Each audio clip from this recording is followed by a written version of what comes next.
스쿼트를 할 때 무릎에 통증을 호소하는 분들이 많죠. 오늘은 일반적으로 무릎 통증을 유발하는 잘못된 스쿼트 자세 두 가지에 대해 말씀드리고 그 해결법도 간단히 소개해 볼까 합니다.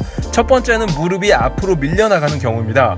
불과 10년 전만 해도 스쿼트를 지도할 때 거의 대부분은 무릎이 발끝을 나가지 않도록 스쿼트를 하는 게 좋다라고 많이들 말씀하셨습니다. 이러한 큐잉법은 단체로 스쿼트를 지도할 땐 꽤 괜찮은 큐잉이라고 생각합니다. 하지만 허벅지가 긴 사람들은 자연스럽게 무릎이 앞으로 나갈 것이며, 무릎이 앞으로 나간다 하더라도 햄스트링에서 충분히 브레이크 역할을 잘하고 있다면 크게 문제가 될 부분은 아닙니다.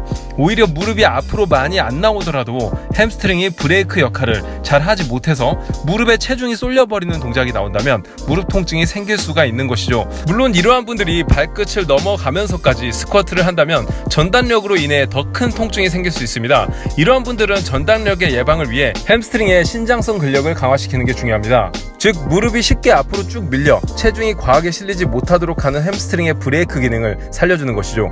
이 기능을 살려주기 가장 좋은 운동은 데드리프트입니다. 무릎이 앞으로 밀리지 않도록 하며 힙힌지를 만들어주는 데드리프트는 햄스트링의 브레이크 기능을 살려주기 좋은 동작인데, 이때 바벨의 바닥을 쿵 떨어뜨리는 방식의 데드리프트는 무릎 관절 교정 운동에 전혀 도움이 되지 않습니다. 스쿼트에 내려가는 동작에서 안정성을 제공해주는 것이기에 데드리프트의 네거티브 동작이 도움이 되는 것입니다. 그래서 안정적인 무릎을 위해서는 스쿼트보다는 데드리프트 같은 힙힌지를 강조하는 동작을 먼저 익힌 후 스쿼트를 배우는 것이 더 좋을 거라고 생각됩니다. 무릎이 불안정하거나 불편하신 분들은 스쿼트를 하기 전에 데드리프트를 먼저 배우시길 권장합니다. 두 번째는 무릎이 안으로 모이는 경우인데요. 이건 체형적으로나 문화적으로나 남자보다는 여성분들에게 많이 나오는 경우가 많습니다. 남성보다 넓은 골반을 가진 여성분들은 다리가 안으로 모이는 경우가 많고, 또 어릴 때부터 치마를 주로 입고 조신함을 강조하던 문화 역시 무릎이 안으로 모이는 역할에 한몫하게 되었다고 생각됩니다. 그래서 여성 운동선수들의 무릎 통증에 대한 연구들도 굉장히 많습니다. Anyway,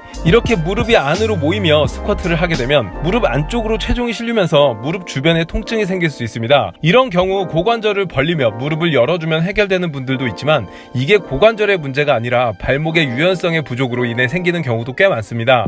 발목이 뻣뻣하여 경골뼈가 발의 중앙으로 움직이지 못하고 보상으로 안으로 돌아가게 되는 것이죠. 그로 인해 무릎이 모이는 경우도 상당히 많은데요. 발목 가동성 운동을 꾸준히 해주시는 것이 좋습니다. 항상 무릎이 두 번째 발가락으로 향하도록 스트레칭을 해주는 것이 중요합니다. 또한 고관절에서 다리가 잘 벌어지지 않는 분들은 개구리 스트레칭을 해주시고, 내전근들을 한쪽씩 따로 스트레칭을 해주시는 것도 좋으며, 고관절을 열어주는 근육인 중둔근 후부 섬유를 따로 운동해주시는 것도 좋은 방법입니다. 위와 같은 교정 드릴들은 스쿼트 운동 전에 필수적으로 해주시는 것이 좋고 자주 해주시는 것이 좋습니다. 이러한 두 가지가 스쿼트 시 무릎에 문제가 생기는 가장 통상적인 경우이지만, 때론 원래 무릎에 문제가 있는데 스쿼트를 통해 알게 되는 경우도 종종 있으니, 앞에 설명드린 방법으로도 해결이 되지 않는다면 자신의 무릎 상태를 병원이나 움직임 전문가를 찾아가시길 권합니다. 사실 영상으로 운동을 배우는 것은 정말 쉽지 않습니다. 영상에서 하라는 대로 해도 틀리게 하는 경우가 많다는 게 온라인 운동의 한계점인 것 같습니다.